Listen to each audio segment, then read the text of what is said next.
Assalamualaikum warahmatullahi wabarakatuh. Bersama saya Joko di West Progo Channel.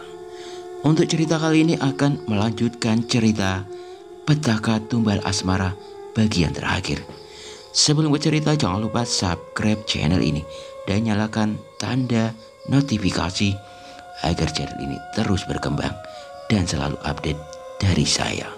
Bagi teman-teman yang ingin membacanya langsung ceritanya, linknya di kolom deskripsi. Langsung saja kita dengarkan ceritanya. Setelah kondisi Dela yang kerasukan hebat bisa diatasi, kini aku bisa bernapas lega. Suasana mencekam yang sebelumnya aku rasakan kini sudah tidak lagi mendominasi. Tapi entah mengapa, sepertinya Uwa tidak merasakan hal yang sama denganku. Raut mukanya tetap seperti was-was. Matanya berkeliling menatap setiap sudut ruangan rumahnya seperti ada sesuatu yang lain yang akan mengancam. Benar saja, belum sempat aku menanyakan apa yang dirasakan oleh Uwa, kini terdengar suara gedoran dari pintu depan. Siapa malam-malam begini bertamu? Apa suara keributan dari rumah ini yang mengusiknya sehingga datang ke rumah Uwa? Gumamku dalam hati seraya bangkit dari dudukku, berniat ke arah pintu depan. Jangan dibuka, nak. Belum sempat aku melangkah di posisiku, dengan setengah berteriak, Uwa melarangku untuk berjalan ke arah pintu. Sepertinya Uwa tahu yang berada di pintu bukanlah seseorang yang sedang bertamu. Aku pun kembali dengan posisi dudukku, sementara suara gedoran itu masih terdengar, dan kini malah terdengar semakin keras, ditambah dengan suara seperti cakaran yang menggaruk-garuk bagian depan pintu, yang semakin membuat nyaliku ciut. Aku dan bapak saling bertatapan keheranan, sementara Uwa terlihat semakin waspada, seraya mulutnya yang terus melafalkan zikir. Suara gedoran dan cakaran di pintu depan kini sudah tidak terdengar lagi. Namun tidak berarti teror di malam itu berhenti. Tak lama setelah suara gedoran pintu hilang, kini terdengar suara orang berlari-lari mengelilingi rumah. Dari suara langkahnya, bahkan sepertinya lebih dari satu orang. Terdengar seperti 5 atau malah lebih. Rasa penasaranku dan bapak akhirnya memberanikan kami untuk mendekati jendela rumah, mencari tahu sosok apa yang sebenarnya berlarian di depan rumah Uwa. Ku coba mengamati dengan seksama kondisi luar rumah yang terlihat gelap temaram, hingga akhirnya mataku mendapati beberapa sosok bayangan hitam yang memang sedang berlarian di depan rumah Uwa. Aku tidak bisa secara detail melihat rupa dari makhluk itu karena mereka bergerak begitu cepat. Namun aku memastikan bayangan hitam itu berbentuk tubuh dengan ukuran yang lumayan besar. Astagfirullah, ucap bapak dengan nada terkejut. Sepertinya bapak juga melihat sosok bayangan hitam yang aku lihat. Bapak lihat banyak hitam yang saya lihat juga, Pak. Tanya aku mencoba memastikan bahwa mata kami saat ini menangkap hal yang serupa. Bukan nak, bukan bayangan hitam itu. Coba kau lihat ke arah kolam, seru bapak sembari telunjuknya menunjuk ke arah kolam yang berada di depan rumah Uwa. Kini aku mendapati sosok yang bapak maksud, sosok tubuh dengan duduk diam bersila di tepi kolam. Aku memperhatikan dengan seksama, sosok itu bermaksud ingin melihat rupanya. Karena penerangan yang sangat minim, mataku berusaha keras untuk dapat menangkap rupa dari sosok tersebut. Kucipingkan mataku hingga akhirnya aku dapat melihat sosok tersebut tidak memiliki wajah, atau lebih tepatnya kepalanya tidak berada di tempat yang semestinya. Terlihat memegangi sesuatu di pangkuannya yang tak lain adalah kepalanya sendiri. Lemas rasanya tubuhku ini mendapati apa yang barusan aku lihat. Tanpa sadar tubuhku terjatuh, duduk di bawah jendela. Uwa mencoba membantu menenangkanku, sementara bapak masih mengamati kondisi di luar rumah. Sosok yang dilihatnya sama sekali tidak membuatnya bergeming. Berbeda denganku yang seketika ambruk setelah melihat sosok yang mengerikan itu. Wak, wak, ada yang berjalan mendekat, bisik Bapak kepada Uak. Menurut Bapak, ada beberapa sosok hitam yang muncul di balik pohon besar di pekarangan rumah Uak. Wajahnya sama sekali tidak terlihat, hanya bayangan hitam yang membentuk tubuh selayaknya manusia. Dan kini mereka berjalan mendekati rumah dengan perlahan. Wah, jumlahnya bertambah. Kali ini Bapak berbicara dengan nada sedikit panik. Tenang, mereka tidak bisa masuk ke sini. Wak sudah memasangi pagar di sekeliling area. Tapi kita tetap harus waspada. Tubuh Dela saat ini menjadi target sehingga menarik perhatian makhluk lain di sekitar sini. Terang Wak sembari sesekali mengintip keluar jendela. Tiba-tiba, duar, terdengar suara dentuman keras di atap rumah. Ya Tuhan, apalagi? Gumamku dalam hati. Tubuhku masih terduduk lemas. Namun gangguan-gangguan ini sepertinya belum mau berhenti. Wak mengingatkanku, jangan sampai hilang kesadaran. Sebisa mungkin aku lawan ketakutanku. Kini Uak terlihat mengangkat tangan kanannya dan mengarahkan telapak tangannya yang dililitkan tasbih ke arah atap rumah. Sepertinya Uak sedang mendeteksi apa yang ada di atap rumah. Suara dentuman itu terdengar beberapa kali seperti bersaut-sautan. Jaga Dela cepat, perintah Uak kepadaku dan Bapak segera berlari mendekati Dela. Sementara aku yang masih dalam kondisi lemas hanya mampu merangkak mendekati Dela. Kondisi Dela masih belum sadar. Namun saat ini terlihat ada pergerakan di jari tangannya. Seperti sedang merasakan sesuatu. Dalam kondisi ingatannya yang tetap terpejam. Tubuhnya pun saat ini terasa begitu dingin. Malam itu waktu terasa begitu lambat. Teror demi teror silih berganti seperti tidak ada habisnya. Setelah suara dentuman di atap rumah, kini terlihat lagi sosok laki-laki bertubuh tegap sedang mondar-mandir tepat di luar jendela. Suara langkah kakinya di lantai kayu terdengar seperti suara serdadu tentara yang sedang berjalan.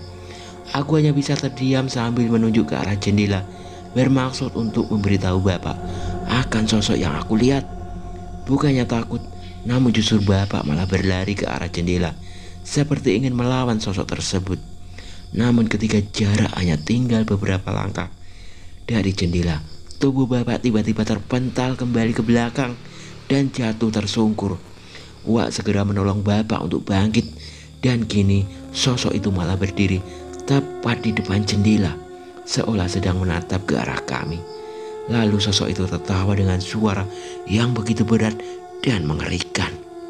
Wak pun bangkit dan berjalan menghampiri jendela itu. Posisi Wak dan sosok itu kini saling berhadapan, namun dipisahkan oleh dinding kaca jendela. Wak sama sekali tidak bergeming dengan suara tawa sosok itu. Wak merapalkan sesuatu dengan tasbih di tangannya sampai akhirnya sosok itu pun menghilang.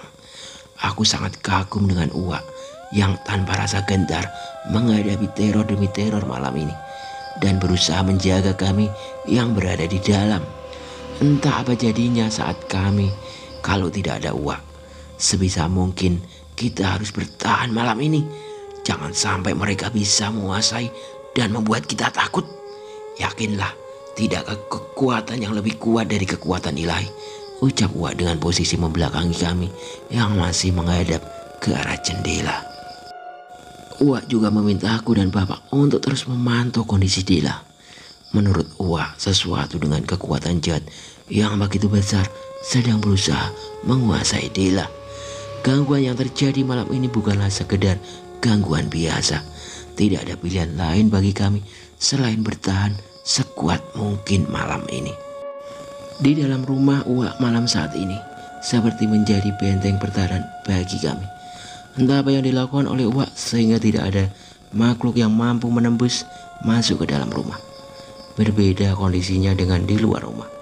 Dari dalam sini sepanjang malam berbagai macam suara aneh dan teror sosok yang begitu mengerikan terus menunjukkan eksistensinya. Rasanya aku tidak sanggup lagi untuk bangkit dan melihat keadaan di luar. Rasanya nyaliku tidak sanggup menyaksikan semua ini. Saat itu, waktu menunjukkan hampir jam 4 pagi. Sepanjang malam, aku, bapak, dan Uwa terjaga untuk menjaga Dela. Selepas subuh kita harus segera berangkat menemui kawan saya. Saya yakin dia bisa membantu kita untuk mengakhiri ini, ucap Uwa dengan penuh keyakinan. Pikirku sangat bimbang saat itu. Entah aku akan sanggup atau tidak untuk mengemudi setelah semalam ini terjadi. Bapak pun sama kondisinya, terlihat begitu kelelahan. Namun berbeda hal yang dengan Uwa. Meskipun secara usia beliau jauh lebih senior, tapi tidak terlihat sama sekali tanda-tanda kelemahan pada diri Uwa. Akhirnya suara adzan subuh pun berkumandang. Terdengar di kejauhan suara yang begitu kami nantikan. Lantunan azan yang akhirnya menyudahi teror yang kami rasakan sepanjang malam ini.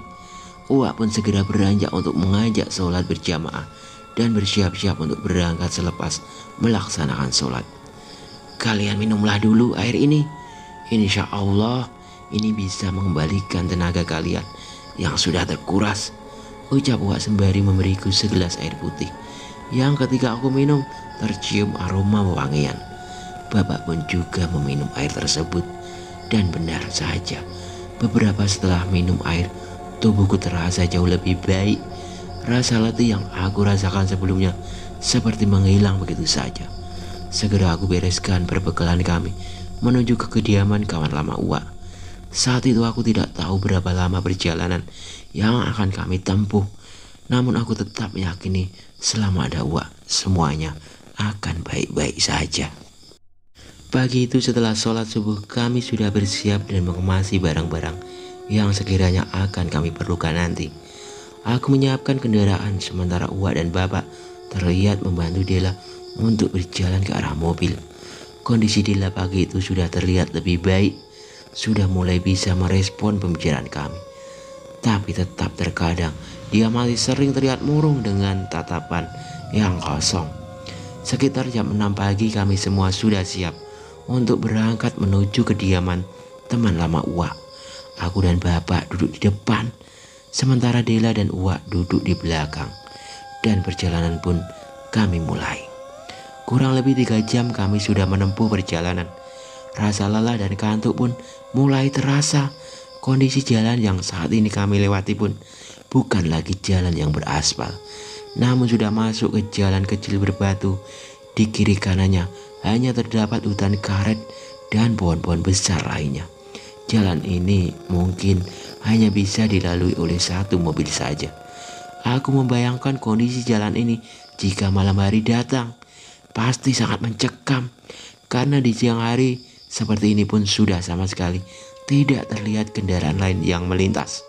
Aku izin ke Uwa untuk beristirahat sebentar karena badanku mulai terasa lelah dan juga kebetulan ingin buang air.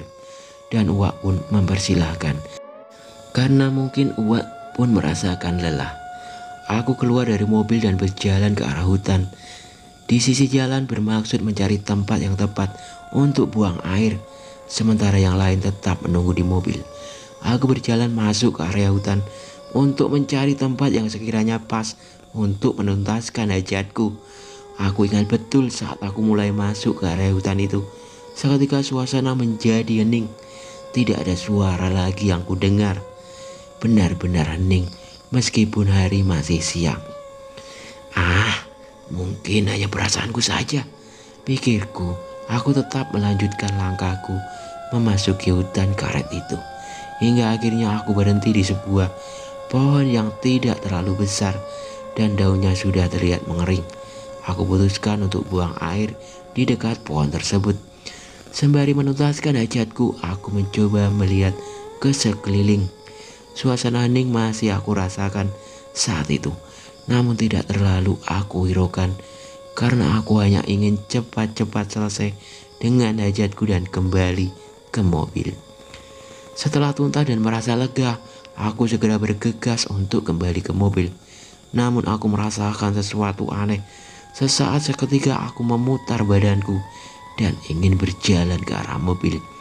Jalan yang tadi aku lewati seketika masuk ke hutan karet ini kini terlihat berbeda. Aku tidak dapat lagi melihat mobilku yang sedang terparkir. Padahal aku ingat, aku hanya berjalan beberapa puluh meter dari mobil yang aku parkirkan di jalan. Apa iya bapak yang lainnya sengaja meninggalkanku? Tapi rasanya tidak akan mungkin mereka setika itu. Gemamku dalam hati. Di hadapanku kini hanya ada hutan lebat yang terlihat rimbun oleh pohon-pohon besarnya. Bahkan cahaya matahari siang pun seperti tidak mampu menembus lebatnya hutan itu dan cukup memberikan kesan yang mencekam bagiku. Aku masih terdiam mencoba menelah apa yang saat ini terlihat di hadapanku. Aku melihat ke sekeliling dan memang hutan ini mendadak menjadi lebih gelap dari sebelumnya, seperti dijauhi oleh cahaya matahari siang ini. Tidak ada pilihan lain. Aku coba melangkahkan kakiku dan berjalan ke arah tadi aku masuk hutan, berharap menemukan jalan di mana aku parkirkan mobilku. Namun baru saja beberapa langkah aku beranjak. Dari tempatku berdiri terlihat sosok wanita dengan mengenakan pakaian seperti pakaian kerajaan atau mungkin pakaian adat berwarna merah padu dengan warna emas, lengkap dengan mahkota yang besar dengan warna serupa di atas kepalanya. Seketika jantungku berdetak kencang. Sosok itu terlihat berjalan menghampiriku dan aku hanya terdiam sembari memperhatikan setiap detil sosok tersebut. Semakin dekat, aku semakin bisa melihat dengan jelas rupanya yang terlihat anggun dan cantik, namun tatapannya seperti kosong. Di semua jari-jarinya dibalut benda runcing seperti yang dikenakan oleh penari adat. Kira-kira seperti itulah yang aku tangkap saat itu. Akhirnya sosok itu kini berdiri tepat di hadapanku. Kami hanya beranjak mungkin kurang dari 1 meter. Aku terpaku seolah tidak bisa berkata-kata, apalagi menggerakkan badan. Sosok itu menatapku dingin sebelum akhirnya tiba-tiba wajahnya yang semula cantik berubah menjadi menakutkan. Matanya kini hanya terlihat putih tanpa bola mata. Bibirnya yang semula merah mendadak menghitam dan mukanya dihiasi urat-urat halus hampir seluruh bagian wajahnya. Sosok itu mendekat, mengempaskan tangannya ke arahku. Refleks aku menutup wajahku dengan tanganku. Seketika aku seperti terlempar ke tempat lain atau dimensi lain. Yang aku lihat saat ini bukan lagi hutan, melainkan sebuah lorong panjang dan gelap. Aku berjalan menyusuri lorong gelap itu sampai akhirnya aku mendengar sayup-sayup sebuah suara. Aku coba ikuti kemana sumber suara tersebut. Semakin aku ikuti, semakin aku bisa mendengar dengan jelas suara itu. Aku coba menerka suara tersebut. Suara yang terdengar tidak asing bagiku. Aku tidak asing dengan suara itu. Yakinku dalam hati. Aku coba ingat-ingat suara itu dan aku sadar suara itu adalah suara yang sama yang pernah aku dengar di mobil saat aku mengantar Dela pulang ke kosnya ketika awal kami dekat. Suara rapalan wanita yang mendadak muncul di audio mobilku dulu. Rapalan yang sama persis. Bedanya kali ini mendengar suara itu lagi, namun seperti diucapkan secara bersama-sama oleh banyak orang. Namun aku tetap tidak mengerti rapalan apa itu. Aku terus berjalan ke arah sumber suara tersebut sampai akhirnya mataku menangkap sebuah cahaya yang bersumber dari obor yang lumayan banyak. Aku langkahkan kakiku ke tempat cahaya tersebut dan kini aku menatap. Ternyata ada sekumpulan orang yang sedang berdiri di sana membentuk huruf U. Semakin aku dekati, ternyata aku salah. Tidak ada sekumpulan orang tadi. Ternyata bukanlah manusia, melainkan makhluk aneh dengan segala macam rupa yang mengerikan. Mereka terlihat berkumpul mengelilingi suatu di tengahnya. Wajah mereka terlihat seperti binatang, namun berbadan manusia. Jantungku seperti ingin terhenti saat itu. Aku hanya berharap apa yang aku saksikan saat ini hanyalah mimpi belaka. Namun semua ini terasa begitu nyata. Aku coba alihkan pandanganku ke arah meja yang ada di tengah sekumpulan makhluk aneh tadi. Dan aku lihat saat itu sangat membuatku terkejut. Dela, itu Dela. Dalam hatiku seperti berteriak. Aku mendapati Dela yang sedang berada di atas meja dengan kondisi posisi kedua tangan dan kaki terikat, dikelilingi makhluk-makhluk aneh yang tanpa henti merapalkan sesuatu. Aku ingin sekali berlari menghampiri Dela dan menyelamatkannya, namun tubuhku terasa kaku seperti ada yang menahanku untuk bergerak. Aku hanya mampu melihat peristiwa itu tanpa bisa berbuat banyak. Makhluk-makhluk yang mengelilingi Dela sangat membuat nyaliku ciut. Aku benar-benar tidak tahu apa yang aku perbuat saat itu. Tanpa terasa air mataku jatuh dan aku menangis menyaksikan orang yang aku sayang dengan kondisi seperti itu, dan aku tidak mampu berbuat apa-apa. Di tengah kekalutanku, tiba-tiba aku merasa ada sesuatu menarik dari belakang. Aku tidak bisa melihat apa-apa lagi. Sampai akhirnya aku sadar, aku mendengar suara Uwak dan Bapak memanggil namaku. Aku membuka mataku dan benar, Uwak dan Bapak kini ada di hadapanku. Uwak segera membantuku duduk dan Bapak memberikan air minum. Aku lihat sekeliling kini hutan karet yang sama ketika awal aku masuk. Namun aneh, kondisinya saat ini sudah menjelang maghrib. Nak, syukur kami bisa menemukanmu sebelum malam datang, ucap Uwak kepadaku. Uwak menjelaskan sedari siang sampai menjelang maghrib mencariku. Itu berarti sekitar 8 jam lebih aku hilang. Namun aku merasa hanya beberapa saat aku berada di sebuah tempat yang misterius tadi. Uwak tidak banyak berbicara lagi. Beliau segera memapa dan mengajakku kembali ke mobil. Hari pun mulai beranjak gelap ketika kami hendak melanjutkan perjalanan menuju kediaman teman lama Uwak. Terlihat wajah Uwak sangat gelisah. Hal itu telah membuatku enggan untuk bertanya tentang kejadian yang sebelumnya aku alami, meskipun sebenarnya banyak sekali pertanyaan di benakku. Kita harus melanjutkan perjalanan. Sudah tidak jauh lagi. Waktu kita sedikit, ucap Uwak dengan tegas di kursi belakang mobil.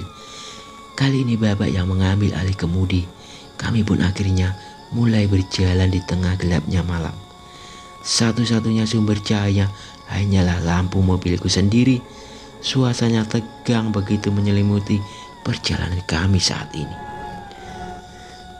Jalan ini hanya berjalan lurus panjang yang terdapat beberapa bagian jalan menanjak dan menurun. Aku ingat betul kami hanya berjalan lurus mengikuti jalan yang memang menjadi jalan satu-satunya di tengah hutan ini. Namun hal aneh kembali aku rasakan.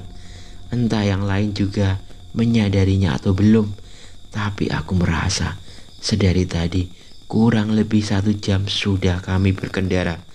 Tapi kami hanya seperti berputar kembali melewati tempat yang sebetulnya sudah kami lewati. Aku menyadari karena pula jalan menanjak dan menurun sama.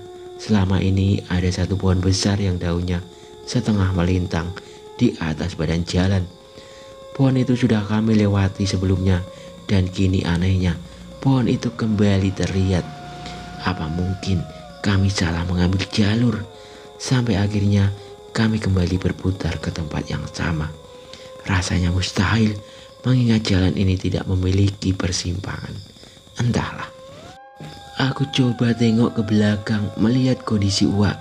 Mulutnya terlihat melafalkan zikir dengan tasbih yang ia terus pegang di tangannya. Sementara Bapak terlihat fokus mengemudi, namun terlihat raut ketegangan di wajahnya. Sepertinya mereka juga menyadari keanehan yang sama denganku. Kami terus berjalan tanpa henti. Saat ini harapan kami semua pastilah sama. Kami ingin sampai tujuan secepat mungkin. Tak lama aku melihat sesuatu di kejauhan.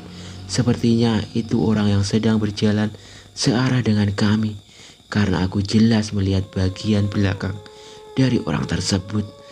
Orang itu terlihat berjalan sendirian ketika semakin dekat dan tersorot cahaya lampu mobil. Aku berpikir mungkin itu adalah salah seorang warga sekitar. Ketika posisi mobil sudah tepat di sebelah orang tersebut, aku berinisiatif untuk bertanya beberapa jauh lagi untuk sampai ke tujuan kami. Aku minta bapak untuk menghentikan laju mobil, lalu kubuka kaca dan menyapa orang itu. Dari perawakannya, bapak itu tidak ada yang aneh.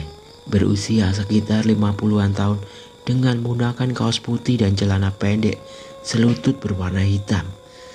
"Permisi pak, numpang tanya, kira-kira dari sini berapa lama lagi untuk sampai ke desa?" Tanyaku dengan sopan. Bapak itu terlihat menoleh ke arahku.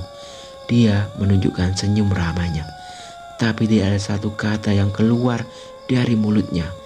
Dia hanya terus tersenyum sembari menatapku. Aku yang bingung lalu menoleh ke arah Uwak, dan Uwak memberikan isyarat untuk segera melanjutkan perjalanan. Sambil menutup kaca, aku menoleh kembali ke bapak itu yang masih saja tersenyum melihatku. "Permisi pak, kami lanjut jalan lagi," ucapku bermaksud untuk sopan sambil menutup kaca. Sembari melanjutkan perjalanan, aku terus memperhatikan sosok bapak tadi melalui spion. Dia masih terlihat berjalan pelan sampai akhirnya pekatnya malam menghalangi pandanganku untuk melihat keadaan bapak tadi. Tapi tidak lama di depan kami muncul kembali sosok bapak tadi dengan posisi yang sama, berjalan di sebelah kiri mobil kami. Aku yakin betul itu sosok bapak yang sebelumnya sudah kami lewati. Perawakan dan pakaiannya tidak ada yang beda sedikit pun. Dan ketika mobil kami tepat berada di sampingnya dan aku kembali menoleh ke arahnya, bapak itu kembali tersenyum dengan senyuman yang sama. Kali ini justru malah membuat jantungku berdetak hebat. Bagaimana bisa sosok bapak itu muncul kembali? Kenapa perjalanan kami seperti sebuah siklus peristiwa yang selalu berulang? Logikaku mencoba mencerna semua hal ganjil itu. Bapak meminta aku untuk tetap tenang dan jangan melihat kembali ke spion. Bapak tetap fokus mengemudi dengan mulut yang juga tidak hentinya berdoa. Aku pun melakukan hal yang sama, berdoa yang saat ini hanya itu yang mampu kami lakukan. Mobil masih terus berjalan menembus gelapnya hutan hingga akhirnya mulai nampak di depan sana sesuatu yang kami nantikan. Lampu cahaya dari sebuah desa atau pemukiman warga kini sudah terlihat jelas di hadapan kami. Aku bisa bernapas sedikit lega karena pasti desa di mana kawan lama Uwak tinggal. Bapak sedikit menambah kecepatan agar kami cepat sampai di desa tersebut. Dan akhirnya desa itu nyata adanya. Kini kami tepat berada di jalan depan desa tersebut. Aku ingat saat itu jam menunjukkan pukul 9 malam. Di desa itu aku tidak melihat ada warga yang masih berlalu lalang di luar rumah. Mungkin karena memang sudah waktunya malam. Akhirnya kami memutuskan untuk berhenti di salah satu rumah yang terlihat lumayan besar. Rumah yang lebih besar dari rumah lain di sekitarnya. Aku dan Uwak segera turun dan mengetuk rumah tersebut. Dan tak lama keluar seorang laki-laki parubaya menyapa kami.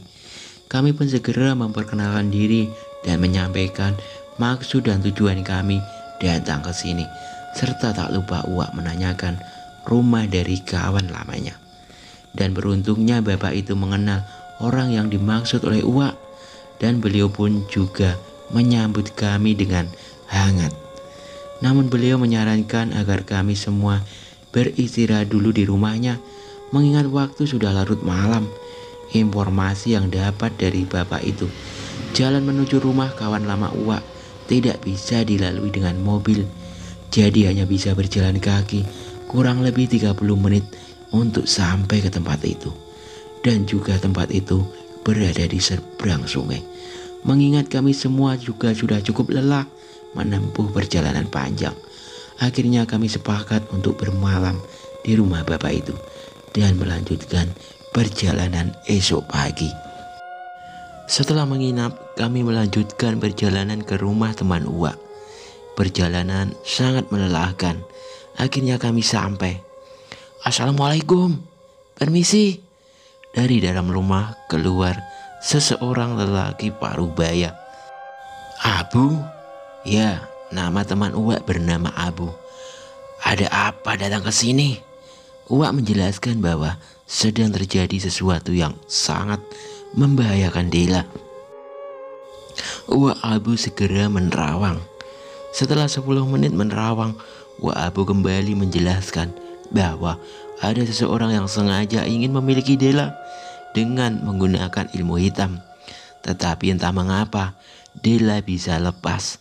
Tetapi orang itu kembali tidak rela jika Dela bersama dengan Nak Fahmi. Oleh karena itu mereka menyantet Dela dan menyandra jiwa Dela di sebuah dimensi lain. Apa Uwa Abu bisa melepaskan jiwa Dela? Uwa Abu hanya menjawab, saya akan mencoba. Semoga dengan kekuatan Allah bisa menyirnakan ilmu hitam yang menyerang tubuh Dela. Nanti tengah malam kita ruqyah Dela. Kita sama-sama berusaha. Malam pun tiba. Dela sudah ada di tengah-tengah Abah Abu dan Uwa serta bapak. Abah Abu langsung membaca surat-surat ruqyah dibantu dengan Uwa. Awalnya tidak ada sesuatu yang terjadi, tetapi lama-kelamaan tubuh Dela seperti kepanasan dan meronta-ronta. Abah, aku dan Nan sigap memegangi tubuh Dela, sementara Abah Abu memejamkan matanya. Singkat cerita, Abah kembali tersadar dan Abah berkata, semua sudah selesai. Saat itu saya dan bapak melihat Dela, tampak ia baik-baik saja. Sudah ada mulai perubahan, tetapi kondisinya belum sepenuhnya fit. Singkat cerita, Dela pun benar-benar sembuh. Tetapi liburan kami tinggal beberapa hari. Kami menikmati sisa-sisa liburan kami yang ada. Aku sangat bahagia melihat Dela kembali ceria. Di sisi lain, saya telah mendengar Randu mantannya Dela mengalami kecelakaan. Menurut Dela yang mendapat kabar dari temannya 2 hari yang lalu, Randu mengalami kecelakaan tunggal dan tewas. Apakah itu ada hubungannya dengan semua ini? Entahlah, tidak ada yang tahu. Oke, sampai di sini dulu cerita dari saya. Nantikan cerita selanjutnya. Wassalamualaikum.